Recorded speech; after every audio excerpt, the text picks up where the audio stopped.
आनंद हो रहा है। ये मैं थोड़ी सी कथा कुछ आपको सुना दूं। और आज का आनंद यह भी है कि आपकी तरफ से तो महारुद्राभिषेक आज हो ही रहा है, लेकिन आज आपकी बेटियों की तरफ से भी जो ससुराल पहुंच गई हैं उनकी तरफ से भी रुद्राभिषेक हो रहा है। और उनसे तो कुछ लिया ही कहाँ जा रहा है। हाँ, एक आपका होता है ना अभिषेक, उसी सहयोग राशि में आज बेटियों का भी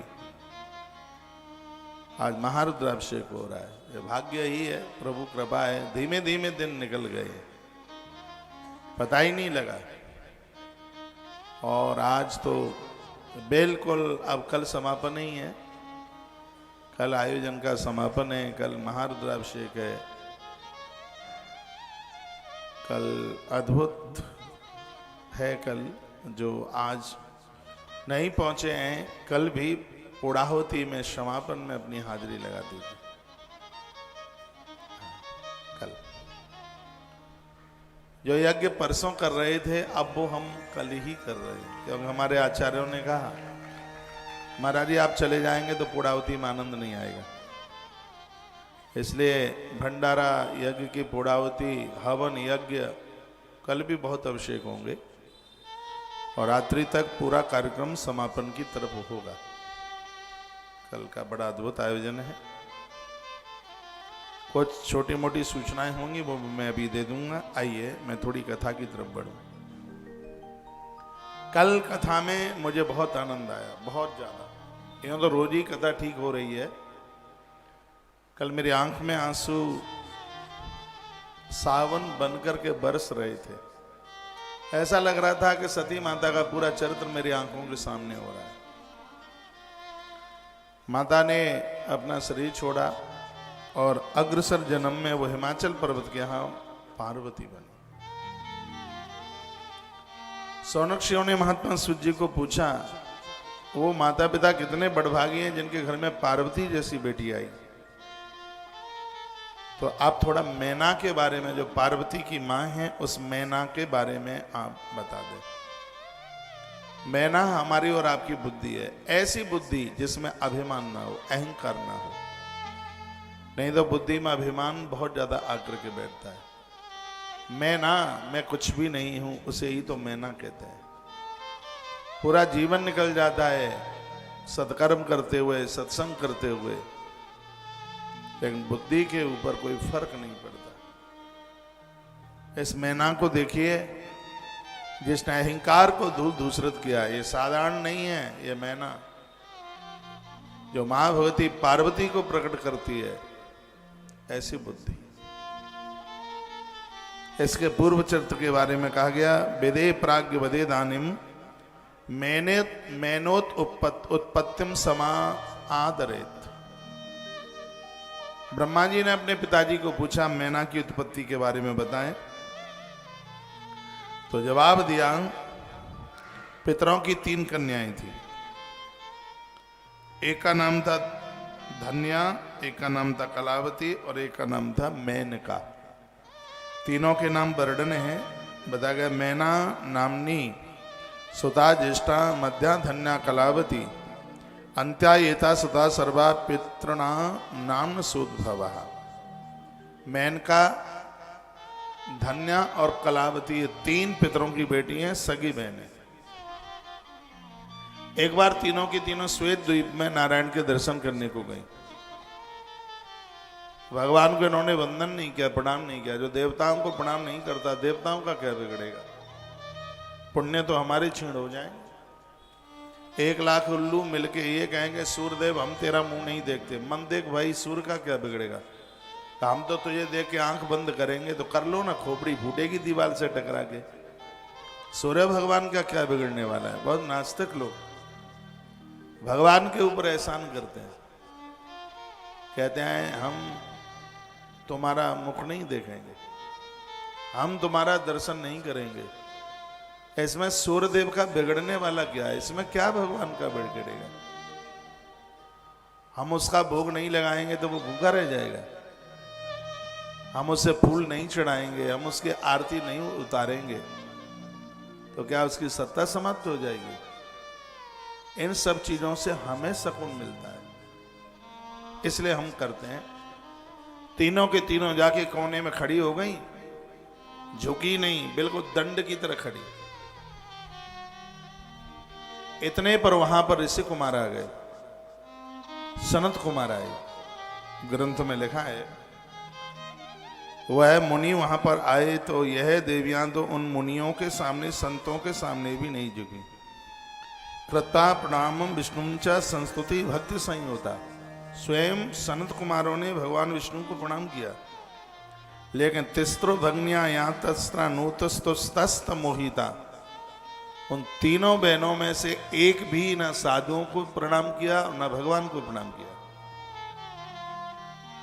महात्मा रुष्ट हो गए और महात्मा ने शीघ्र ही कह दिया, तुम्हें पितरों की बेटी बनने का इतना घमंड है, इतना अभिमान है, तुम इस लोक में रहने के लायक ही नहीं हो। हम तुम्हें श्राप देते हैं कि शीघ्र ही ये शरीर छोड़ करके तुम्हारा जन्म मृत्यु लोक में होगा। अब मृत्यु लोक में तो बड़े कष्ट हैं, कहा तुम्हें मानवीय रूप लेना पड़ेगा। वो तीनों की तीनों रोने लगी, कहने लगी, गुरुदेव मुनिवर्य दया सिंधु प्रसन्नो भवचाधुना तद प्रणवामं वयं मूढ़ा कुर्मये स्मन्न भावता। आप दया के सागर हैं, दया के सिंधु, हम तो मूढ़ हो गए, हम आपको प्रणाम नहीं कर पाई। गुरुदेव हमें क्षमा कर दीजिए, हमें माफ कर दीजिए। अब साधुओं को तो गुस्सा थोड़ी देर का ही होता है, उनका गुस्सा कोई टिकाऊ थोड़ी होता है और टिकना भी नहीं चाहिए। उनका थोड़ी देर का गुस्सा खतरनाक है, यदि वो टिक गया तो फिर ज्यादा दिक्कत हो जाएगी। थोड़ी देर के लिए एक आवेश जैसा है। और महात्माओं की आंख में आंसू आ गए और रो पड़े और क्या कहा कि हमने आवेश में तुम्हें श्राप तो दे दिया, लेकिन हम उसमें कटौती कर देते हैं। मृत्यु लोक में तुम्हें स्त्री तो बनना पड़ेगा, लेकिन साधारण स्त्री नहीं, तुम एक विशेष स्त्री बनोगे, बोल दिया। विष्णुर अंशस शैलस्य हिमधारस कामिनी ज्येष्ठा भवतु तत्कन्या भविष्य। वह वर्णन कर दिया कि तुम साधारण नहीं, स्वयं भगवान विष्णु हिमाचल पर्वत बन करके आएंगे और तुम्हें उनकी पत्नी, यहां तुम्हारा नाम है मेनका, और यहाँ हिमालय की पत्नी, तुम्हें मैना बनने का सौभाग्य प्राप्त होगा। यह हमारा वरदान। और इतना ही नहीं, मैनाया तनया देवी पार्वती जगदम्बिका। स्वयं भगवती जगदम्बा तुम्हारे घर पार्वती बन करके आएगी। ये हमारा वरदान है। स्वयं भगवती जगदम्बा तुम्हारे घर आके प्रकट होगी और नारद जी उसका नाम पार्वती रखेंगे। ये उन साधुओं ने कह दिया। तो दूसरी खड़ी खड़ी कांप रही थी, कह रही थी, गुरुजी दीदी तो बड़े फायदे में रही, हमारा तो बहुत बड़ा नुकसान हो गया, हमारे ऊपर भी कृपा कर देते। तो कहा कि धन्या सुत, जवाब दिया, तुम्हारे लिए धन्या प्रिया द्वितीया तु योगिनी जनकस्य च। इस लोग अपनी आप समझ में आ रहा है।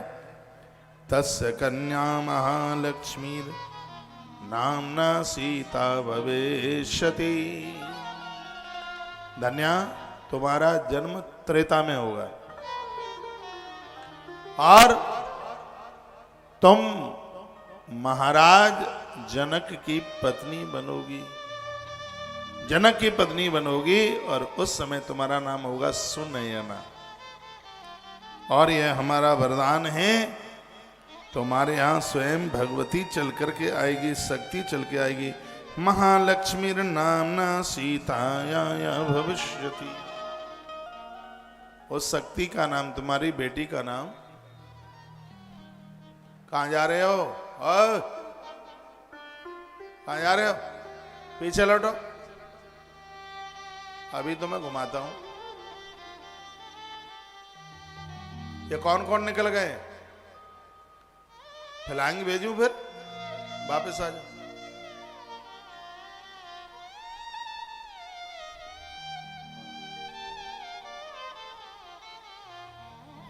अभी 3 नहीं लौटे हैं, बुला बुला खबर ले ली जाएगी फिर।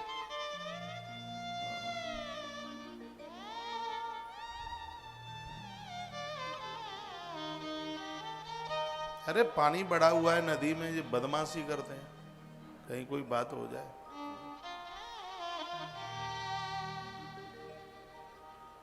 आइए सुनिए। कह दिया कि तुम्हें जनक राजा की पत्नी बनने का सौभाग्य प्राप्त होगा और स्वयं भगवती तुम्हारे घर में बेटी जानकी सीता के रूप में प्रकट होगी। यह हमारा वरदान है तुम्हारे लिए। लिखा है सुता स्मृता सीता, सीता हुआ था। और तत्पश्चात अब तीसरी आंसू टपका रही थी। तीसरी वाली बोली कि हमें तो कछु मिलो ही ना है। तो कह दिया कलावती वृषभानश कौतुकात् कन्यका सह जीवन मुक्ता च गोलोकम गमिष्यति न संशया। तीसरी जो कलावती है उसको कह दिया तुम्हें द्वापर में भृषवान गोप की पत्नी बनने का सौभाग्य प्राप्त होगा। वहां तुम्हारा नाम कीर्ति होगा। तुम्हारे यहाँ स्वयं गोलोक से भगवती राधा आकर के प्रकट होगी। तुम्हें भगवती राधा रानी की मां बनने का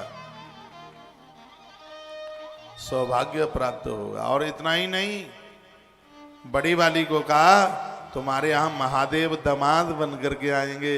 बीच वाली को कहा कि तुम्हारे यहां स्वयं प्रभु राम राम पत्नी भविष्यति, तुम्हारी बेटी प्रभु राम की गृहिणी बनेगी। प्रभु राम तुम्हारे जामाता होंगे। कलावती सुतारा साक्षात गोलोकवासिनी और गुप्त स्नेहा निवेद्या सा कृष्ण पत्नी भविष्यति ही। और स्वयं भगवान श्री कृष्ण तुम्हारी देहली पर चल करके आएंगे। यह सौभाग्य तुम्हें प्राप्त होगा। तो शूद्र सौनक्षियों को कहते हैं कि इसलिए उन संतों के एक आशीर्वाद के द्वारा वह मेनका मैना बन करके आई और उसके यहाँ स्वयं भगवती जगदम्बा पार्वती बन करके आई है। 12:50 हो गई है घड़ी में। सुबह ही सुबह के काम इतने ज्यादा होते हैं, नहीं तो मैं कथा 9:30 बजे शुरू कर दूं, क्या करें।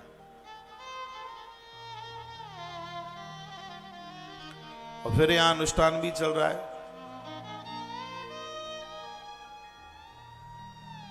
ये पूरी कथा कहना चाहती है कि बेटियों के लिए इतना बढ़िया घर वर देखो, और ये तो तब हो पाएगा जब ये अधिकार माता पिता को मिल जाएगा।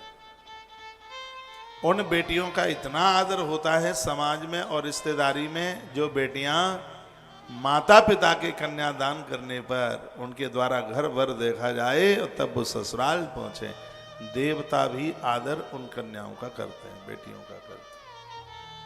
ये तीनों विवाह ऐसा ही ये सीता माता, पार्वती माता,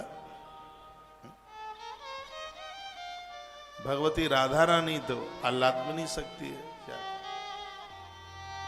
एक कल के लिए बड़ी सुंदर सी सूचना है। कल पूरे दिन के 3 अभिषेक, और कल का यज्ञ, पूर्णावती का यज्ञ, शब्दों में सिग्नेचर नहीं किया जाएगा कि कितनी बड़ी महिमा है यज्ञ के समापन पर। और इतना ही नहीं, कल का भंडारे में आपका सहयोग। तो भंडारा, कल का यज्ञ और कल के तीनों अभिषेक, सहयोग राशि कितनी है? 2150 रुपया, क्योंकि 2100 वाली आहुतियां हैं पहले से, 2125 वाली हैं पहले से। इसलिए कल का जो यह सहयोग है, नाम आज से ही लिखा देना, आनंद हो जाएगा। कल के लिए कल पूरा का पूरा तीनों के तीनों अभिषेक हैं, कल का यज्ञ और कल का भंडारा।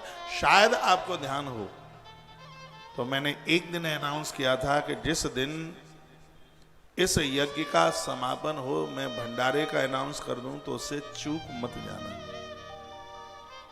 क्योंकि शिव महापुराण में नंदीदान सफेद वस्त्र का दान, सुन लो, काले तिल का दान, यज्ञ की महिमा और ब्राह्मण भोजन की बहुत बड़ी महिमा है, बहुत बड़ा मातम है। काला तिल भी है, एक दिन मैं बोला हूं। नंदी का दान, शिव महापुराण के समापन में यदि कोई नंदी के चरण धोकर के उसका चरणोदक ले लेता है, दान हो गया है, तो बहुत बड़ी बात हो गई है। तो उस व्यक्ति को, स्त्री पुरुष को 36 करोड़ तीर्थों में स्नान करने का फल प्राप्त हो जाता है।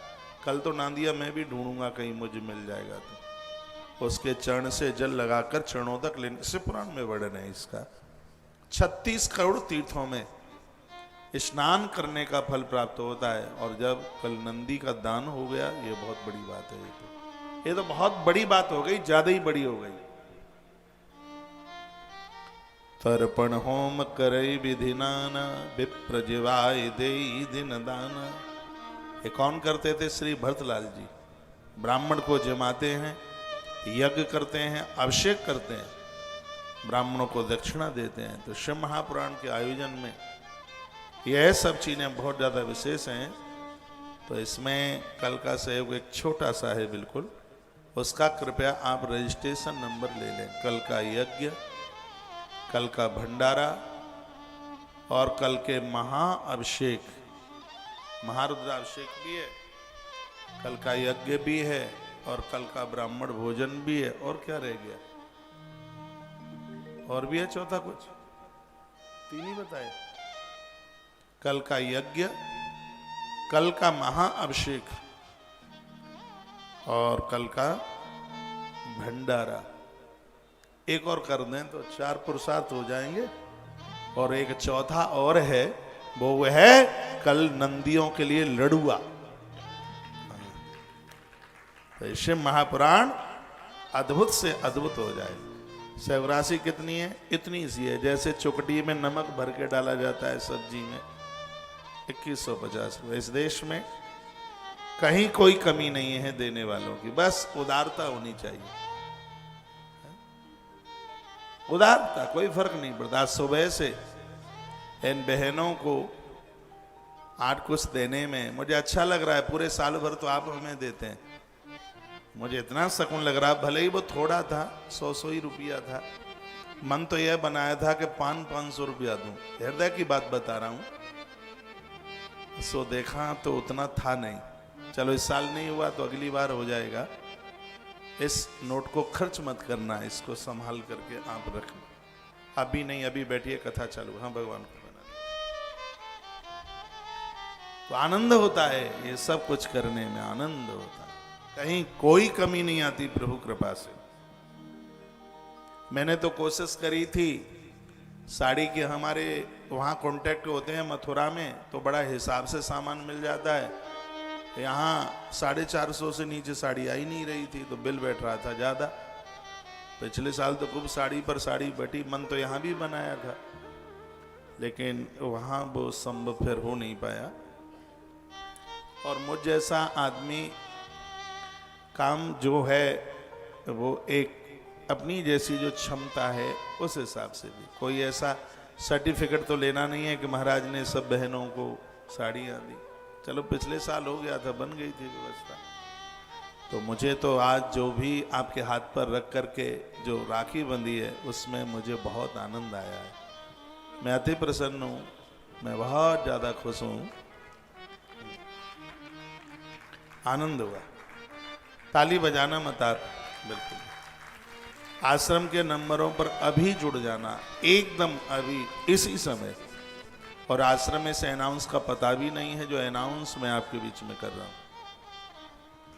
अभी 1 बजे के बाद में मैं आपको एक भजन भी सुनाऊंगा, है? एक बहन भाई को क्या बोलती है, अभी सुनेंगे 1 बजे के बाद।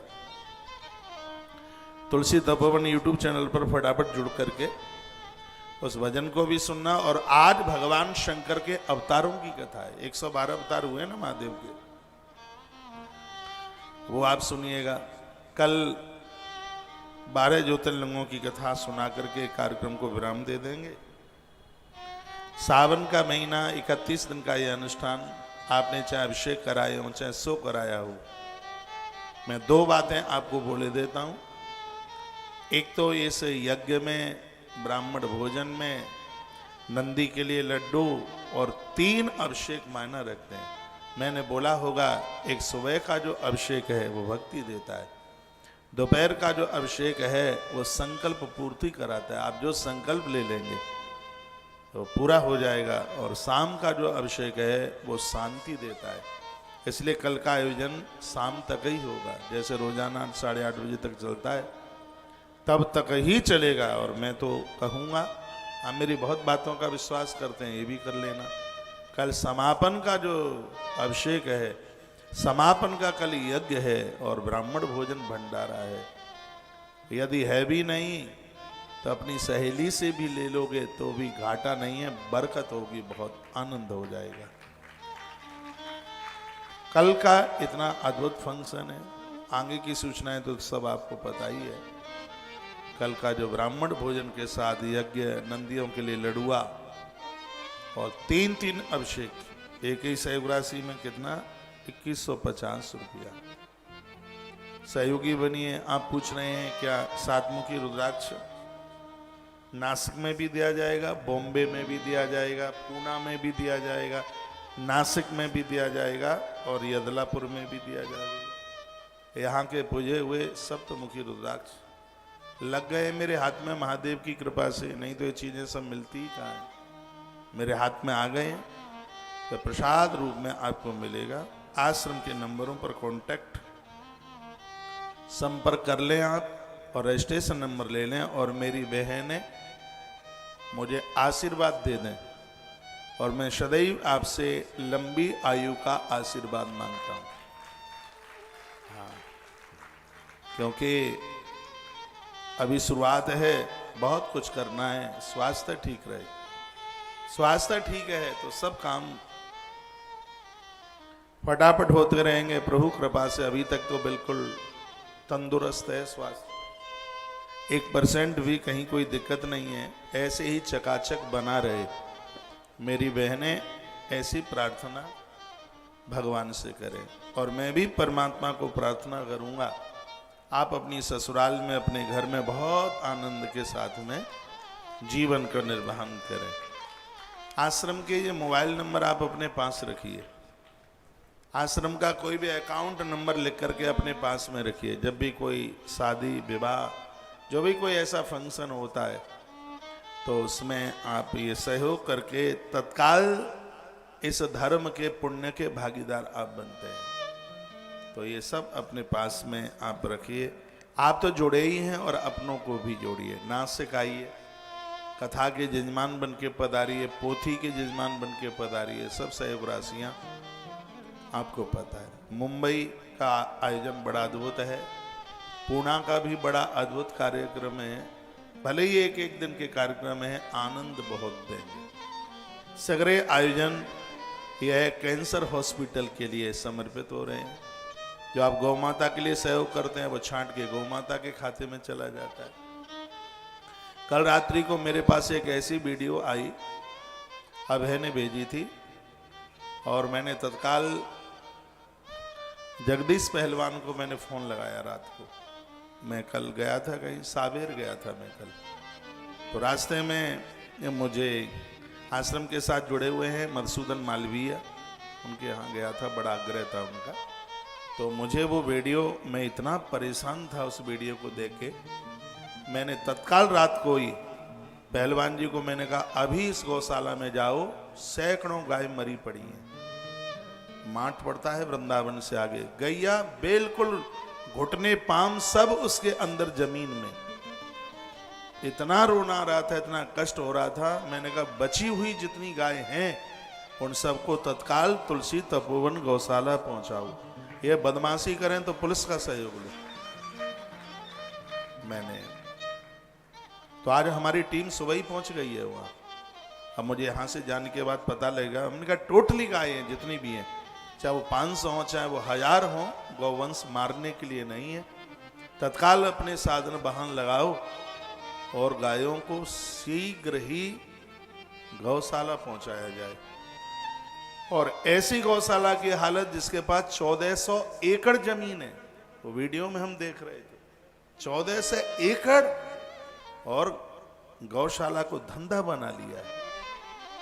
इन लोगों का विरोध होना चाहिए। बहुत स्थिति खराब है। गाय के नाम पर जितना मांगा जा रहा है, गाय के ऊपर खर्च नहीं किया जा रहा। ये जितने भी लोग हैं, इतना साधु है देश में, इतना वक्ता है, सिर्फ एक एक गाय को स्वीकार कर ले पालने के लिए, संपूर्ण गाय बच जाएगी। सबसे ज्यादा दुखी गाय है। गाय को एक साधन बना लिया है। गाय गाय चिल्ला करके इतना पैसा सरकार से लेते हैं, इतना पैसा समाज से लेते हैं। गाय को बहुत बड़ा धंधा बना लिया गया है। आप देख लें उस वीडियो को, आप बिना रोए नहीं रह पाए। ऐसी स्थिति। आश्रम गौवंश के लिए तो पूर्ण रूप से समर्पित है ही, लेकिन हर प्रकार से जन कल्याण के लिए इस आश्रम ने अपने आप को समर्पित किया है। मुझ जैसा आदमी, एक बार मेरी कथा में वो आए थे, वो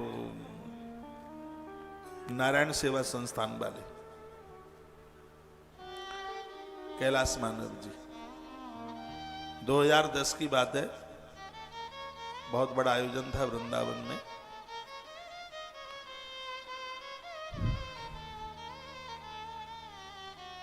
ग्यारह आठ भागवत बैठी थी। 30,000 लोगों की व्यवस्था की थी। 30,000 लोगों की आयोजन चल रहा था। हरिद्वार जा रहे थे तो उनका आना हुआ। उनका संस्थान बड़े अच्छे काम कर रहा है, हाँ? पोलियो वगैरह के लिए। तो वो आए। उन्होंने कहा, महाराज जी हमें 1 साल की अपनी तारीख डेट दे दो और आप हमारे संस्थान के लिए 1 वर्ष आप कथा कर दें, यहाँ सहयोग हो जाएगा। मैंने कहा मैं कथा नहीं कर पाऊंगा, क्योंकि आपकी कथाओं में कथाएं नहीं होती, मांगा ही जाता है।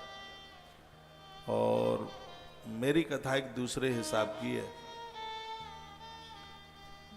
कंकड़ भी गिरे तो उसका डिस्टर्ब होता है। मैंने कोई ये बात अभिमान के साथ नहीं कही थी, मैंने तो बहुत विनम्रता के साथ में। कोई स्वार्थ तो था ही नहीं किसी भी प्रकार का। ऐसा कुछ था नहीं कि इनके माध्यम से हम टीवी पर आते रहेंगे। मैंने कथाएं एक भी स्वीकार नहीं करी उनकी। मैंने कहा मुझे आप क्षमा करें, मेरे लिए संभव नहीं हो पा रहा है, लेकिन आप बहुत अच्छा काम कर रहे हैं और भगवान को मेरी पूर्ण रूप से प्रार्थना है आपके संस्थान की खूब तरक्की हो। मेरी जगह पर आप भी होते तो आप भी यही बोलते, लेकिन अब मैं करूं तो करूं क्या, ये पता ही नहीं था मुझे कि आने वाले समय में इतनी जवाबदारियां, जिम्मेवारियां आ जाएंगी। और ये आ गई हैं भगवान की बनाई हुई। भगवान की कृपा से ही ये ठाकुर जी की, मैं तो ईश्वर की प्रेरणा के बिना कुछ करता ही कहाँ हूं। इसको भी सबको मैं उनकी ही प्रेरणा समझ रहा हूं और इसलिए इस काम में लगा हूं। ये बीच में अनाउंस होता है तो आप क्या समझ रहे हैं, मुझे झिझक नहीं लगती? बहुत ज्यादा। मेरे मुंह से शब्द नहीं निकलता, मुझसे भूमिकाएं नहीं बनाना आती मांगने के लिए। मैं सीधे सट आपको 2 बातें बोल दूं। मुझसे भूमिका आती नहीं कि मैं घुमा फिरा करके और ये सब भूमिका बना करके आपको कहूं सहयोग के लिए। मैं बड़ा झिझक करके बोलता हूं जब मांगने की बात आती है। लेकिन फिर मैंने ये सोच रखा है, मेरे 2 शब्द बोलने से यदि गौ माता बचती है तो मुझे लगता है यह भी मेरे लिए एक बहुत बड़ा यज्ञ है। आज के समय में कितने खर्चे हैं। घर में कोई 2 गाय रख ले, 2 भैंस रख ले, खर्चा चलाना मुश्किल हो जाएगा। क्योंकि मैं एक गांव से आता हूं, मैं एक किसान का बेटा हूं, इसलिए मैं सब जानता हूं कि गांवों में गाय भैंसें रहती हैं तो कितना खर्चा होता है। 4 दिन पहले से चिल्लाया जाता है 10 किलो खली ले आना, 10 किलो खली ले आना, लेकिन 8 दिन निकल जाते हैं, खली नहीं आ पाती, व्यवस्था ही नहीं होती। लेकिन आज यहाँ कई हजारों की संख्या में गौवंश की सेवा हो रही है। यह गोपाल की कृपा है। शीघ्र देवता कृपा बरसा रहे, तभी हो रहा है। कल वो बालक अंकित बड़ी अच्छी गाड़ी चलाता है। जब मैं वीडियो देख रहा था मेरी आंखें नमित हो रही थी। वो बोलता है कि महाराज जी आपके संग मैं भी बहुत दुनिया में गया हूं, मैंने भी अब चलते चलते बहुत कुछ देख लिया है। अपनी जैसी गौशाला कहीं देखने को मिलती नहीं है जहां गाय को इतना सुकून, इतना सुख। इतनी बारिश में, इतनी बड़ी वर्षा में हमारे यहाँ गायों को कीचड़ नहीं मिलेगा इतना भी। गाय मई जून में जितनी साफ सुथरी, आज जुलाई अगस्त में भी उनकी देह पर गोबर और मिट्टी नहीं लगी होगी। ये सब सेवाएं करने से होती हैं, ये भावना होनी चाहिए। कल मैंने भाई ब्रजेश को फोन किया, सुनिए, मैं पूजा में ही बैठा हुआ था, मेरे पास एक राजस्थान की कटिंग शायद बहन कंचन दादीच ने भेजी थी, और उसमें पथमेड़ा गौशाला के साथ साथ और भी कहीं के नाम लिखे हुए थे। यहाँ राजस्थान में काफ़ी गौ माता मौत को प्राप्त हो रही है, वो बीमारी फैली है। तो सबसे पहले तो मैंने अपने डॉक्टर को फ़ोन किया, जो हमारी डॉक्टर की टीम है, उन्हें मैंने फ़ोन किया। मैंने कहा डॉक्टर साहब तुम्हें पता है कितनी जोर से बीमारी फैली है, तुम्हें इस बात की जानकारी है, गायों का पूरा ध्यान रखना। वो बोलते हैं महाराज जी आपको कहने की जरूरत कहाँ पड़ेगी, मैंने टोटली गौवंश को इस बीमारी का मैंने इंजेक्शन लगा दिया है, कोई तकलीफ ही नहीं होगी, आपके बिना पूछ लगा दिया, ये जिम्मेवारी मेरी है। मैंने पूछा है ये बीमारी फैल कैसे रही है, ये काय की वजह से फैल रही है? तो उन्होंने कहा कि महाराज जी मच्छर बड़े हैं, वर्षा में सब गंदगी हो जाती है, गोबर पड़ा रहता है, कटता रहता है, और उसमें से जो मच्छर बनता है, मच्छर के डंसन से ये गौवंश के ऊपर जो फपोले पड़ रहे हैं, फोड़ी फुंसियां हो रही है, ये जानलेवा बीमारी है। उसी समय मैंने भाई ब्रजेश को तत्काल फोन किया। मैंने कहा चाहे नगर निगम से मिले, चाहे नगर पालिका से मिले, कहीं से भी ये दवाई मिले, शीघ्र ही पूरी गौशाला के कोने कोने में ये दवाई का छिड़काव जल्दी किया जाए, और इसमें देर नहीं लगाई। कल तक ये व्यवस्था हो गई तो गौवंश क्यों नहीं आनंद लेगा, आप ये बताइए। जब उसके ऊपर हम इतना ध्यान रखेंगे तो क्यों नहीं ये सब होगा। इसलिए मैं बराबर कहता हूं कि जब तक गौशालाओं से महात्मा लोग नहीं जुड़ेंगे तब तक गौशालाएं चल ही नहीं पाएंगी। तो आप लोगों के पास घर से टाइम नहीं है, और आपको घर का भी देखना है, और जितना हम लोग गोबर उठा लेंगे उतना आप उठा भी नहीं पाएंगे, क्योंकि आपको अभ्यास नहीं है। और हमारा तो गुरुकुल जीवन ही हमारा गोबर में निकला है, गई आगे में, तो हमें क्या, हमारे तो कपड़े बिगड़े हैं गोबर में, चांद पर पला रखा है गोबर का। आपको तो गैया के गोबर में से दुर्गंध आएगी, हमें से तो गुलाब से भी ज्यादा सुगंध आएगी। तो अंतर है ना इस बात का। कभी ये ग्वारिया धमकी में एक बार दिवाली पर वहां था, उसमें मंडला की गौशाला में ग्वारियों ने कहा तुम जानो तुम्हारा काम जाने, अपनी रख लो गौशाला, ले हम नहीं रुकेंगे दिवाली पर। उससे अगर ग्वारिया भाग गए, एक भी नहीं रहा वहां ग्वारिया। उस समय बालक अंकित रहता था, हम मेरा एक आध ड्राइवर, 2-3 तो मेरे संग चलते ही हैं, जहां भी जाए 4 तो जाते हैं, तो 8-10 लोगों की हम फौज हो गई। मुझे दिवाली को तुलसीवन आश्रम वापस लौटना था। मैंने कहा जहां गौ माता आनंद लेगी हमारी दिवाली वहीं है, और हम नहीं आए, हम वहीं रुक गए, और हम 10 लोगों ने मिलकर के 5 दिन गोबर डाला। क्या आनंद आया, क्या शब्दों में बयान करूं। गौ माता की व्यवस्था नहीं बिगड़ने दी। बाद में वो आगे दौजती करके 5 को आ गए, सब लंबे होके प्रणाम कर रहे थे। वो रहे थे हमने तो इसलिए धमकी दी कि दिवाली पर आप रोकेंगे तो हमारी पगार बढ़ा करके रोक ही लेंगे। तो बोले पगार बढ़ा करके, क्योंकि हमें तो यही सोच रहे थे कि यहाँ गैया की व्यवस्था नहीं होगी तो ये जरूर हमें रोकेंगे, लेकिन हमें क्या पता था कि आप खुद गोबर उठा लेंगे। मैंने कहा महाराज भैया हम गायों के लिए कुछ भी करने को तैयार हैं।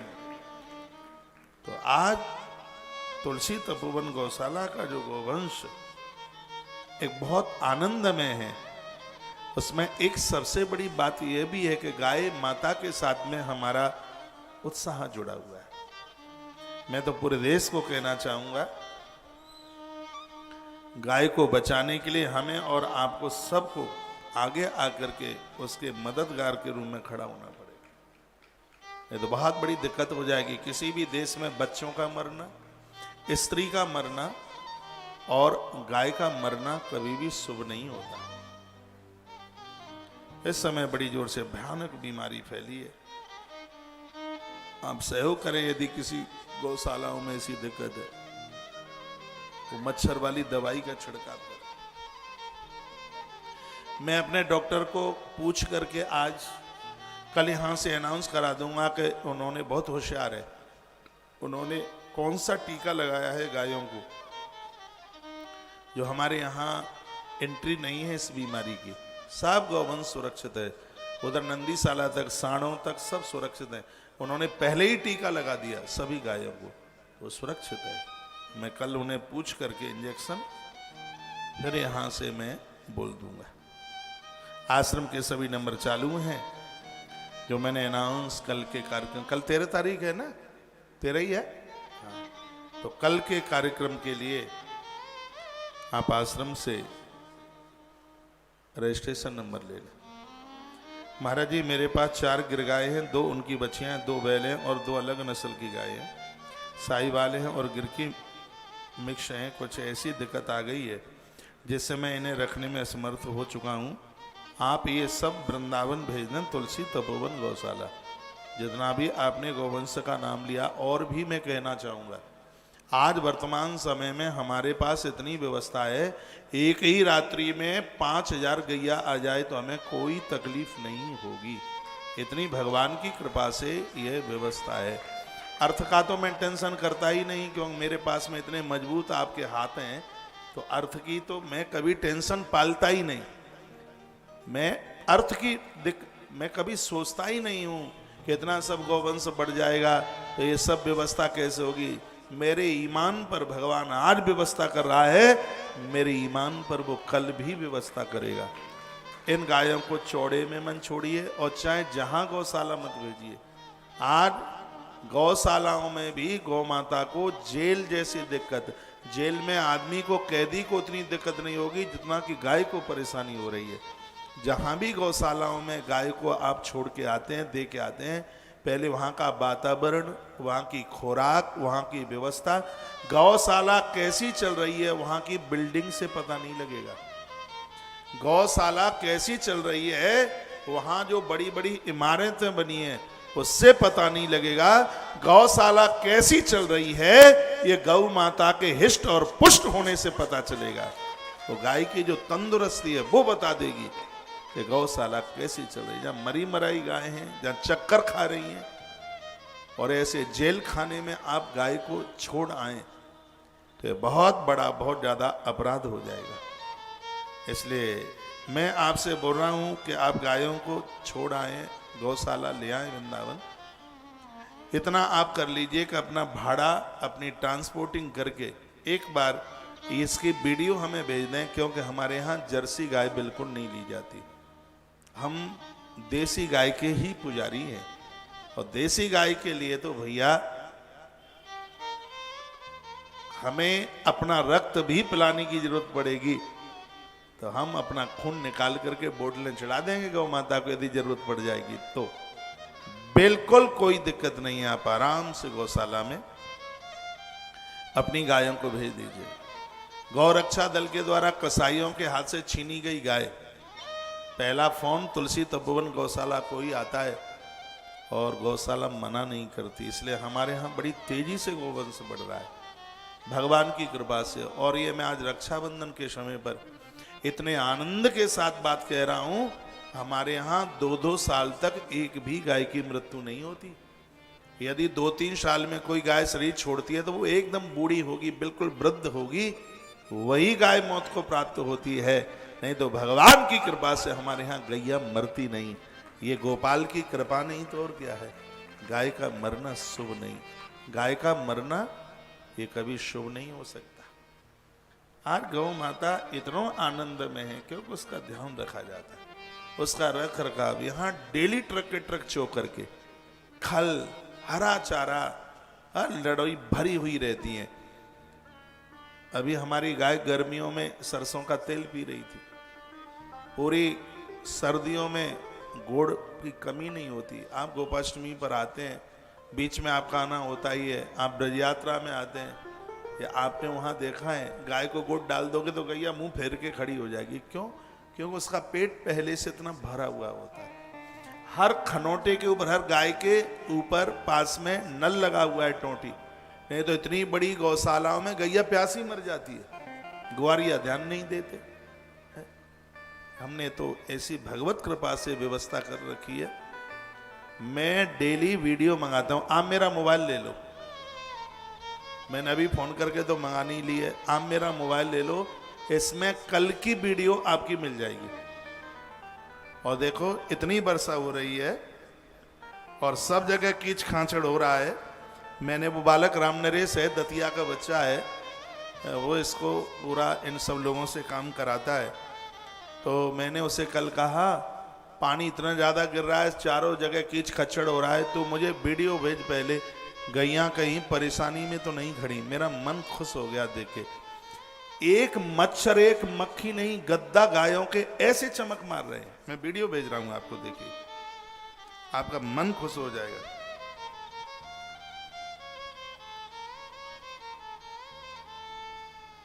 भैया इसने खड़े मोबाइल से बनाई है, आ जाएगी इसमें टीवी में है? एक बार करोगे कोशिश? ऐसे घुमाया नहीं है, ऐसे बना दिए। और मुझे पता भी नहीं था कि मुझे टीवी पर दिखाना, नहीं तो मैं उसको बोल देता कैसे बनाना। मन आनंदोत मग्न हो जाता। ये सब बनावटी बातें नहीं है, ये सब यहां हो रहा है। इस दुनिया में सुनो, इस दुनिया में आपको मेरी बुराई करने वाले मिल जाएंगे, लेकिन इस दुनिया में हमारे द्वारा होने वाली गौ माता की सेवा के ऊपर कोई उंगली नहीं उठा सकता। कोई ये नहीं कह सकता कि उनके यहाँ गाय को दिक्कत है। कोई ये नहीं कह सकता कि गौशाला उन्होंने एक व्यापार बना लिया है। व्यापार तो उसने बना लिया होगा जो कहेगा। यहाँ गौ माता की सेवा होती है। हमारे यहाँ भूसा चोकर चारा कभी कमी नहीं आती। यहाँ गौ माता चारों चरणों से सिद्ध होकर के बैठ गई। ऐसा तो हमसे होता नहीं है कि तुम गौ माता के नाम पर धन इकट्ठा करो और हमें कहो कि आप हमारे यहाँ सेव कर दो। आज मैं पूर्णमासी के दिन इस पवित्र व्यासपीठ से बात का अनाउंस कर रहा हूं, जितनी भी गौशाला इस देश की हैं और उनके यहाँ देसी गाय और वो बहुत ज्यादा परेशान हैं, अपनी गौशाला हमारे ट्रस्ट के नाम कर दें और आप मुक्त हो जाएं। देश की पूरी गौशालाओं को तुलसी वन आश्रम चलाएगा। आप इतना जज्बा तो रखिए। जो भी परेशान गौशाला है और उसको चलाने में आप असमर्थ हैं, ये मैं पवित्र व्यासपीठ से निवेदन कर रहा हूं। उसके लिए हमें और मेहनत करनी पड़े और दिन रात लगना पड़े, वो हम करने के लिए तैयार है। लेकिन ऐसा नहीं होगा कि भूसा भेजे तुलसी वन आश्रम और गाय के नाम पर पैसा आप कमाएं। वो संभव नहीं होगा। उसको आप ट्रस्ट के हवाले कर दें। हमारे यहाँ जो भी कुछ काम है वो सब संस्थान के नाम है। अपने नाम तो कुछ है ही नहीं, सब संस्थान के नाम है। और आपसे गौशाला चलती नहीं है। आप एक तरफा हो जाइए। इस गौशाला को चलाएगा वृंदावन का तुलसी वन आश्रम, ये ट्रस्ट चलाएगा। मैंने अनाउंस किया, आश्रम के नंबर आप ले लें और इसमें आप राजी हो जाए। मुझे कहीं भागने की जरूरत नहीं पड़ेगी। तुम्हारे नगर से ही गौशाला चला देंगे। उसका चलाने का एक सिस्टम है, वो मुझे पता है। इस बात की मुझे जानकारी है। ये देखो हमारे नादिया, ये 4-4 महीने के बच्चे हैं, 6-6 महीने के बच्चे हैं। 4 लोग इनको रोक नहीं पाएंगे। हमें इनका आशीर्वाद मिल रहा है। लेकिन जो बेकदर हो रही है गौ माता की, तस्वीरें देख करके आंख में आंसू आ जाते हैं, परेशानी होती। भैया मैंने आपको वीडियो भेजी है, देख लेना एक बार। एक बार जयकारा लगाइए। बोल भक्त वत्सल भगवान की, श्री हनुमान जी महाराज की जय। जय श्री राधे, जय जय श्री राधे, जय जय श्री राधे। मैं तो ये कहना चाहूंगा, देश की जितनी भी गौशालाएं, आप जहां भी नजदीक हैं, करीब हैं, एक बार वहां आप जाइए।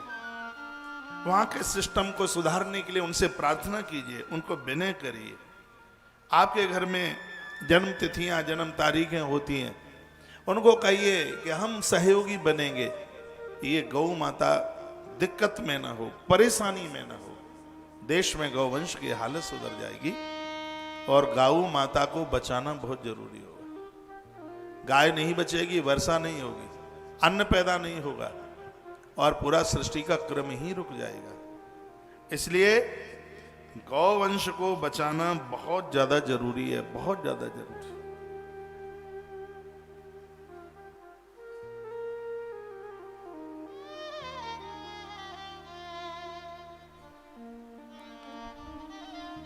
आज रक्षाबंधन है, 2 पंक्तियां बोलने।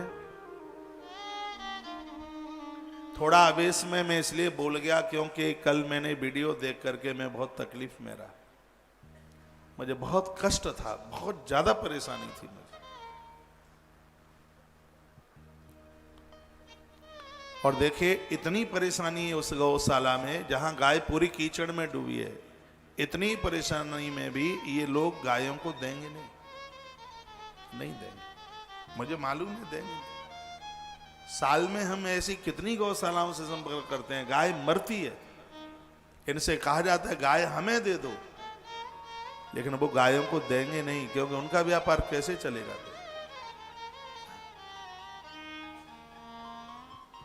वो 1400 एकड़ जमीन कैसे रखाएंगे? वो गाय के नाम पर ही तो उस पर कब्जा करे।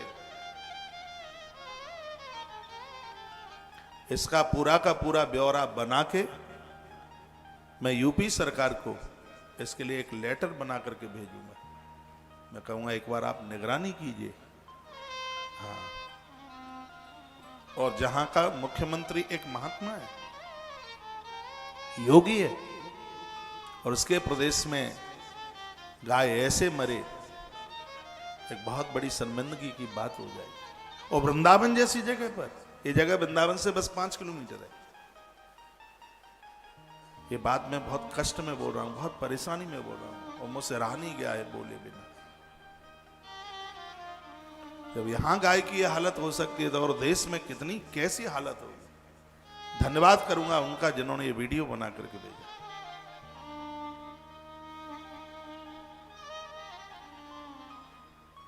आइए 2 पंक्तियां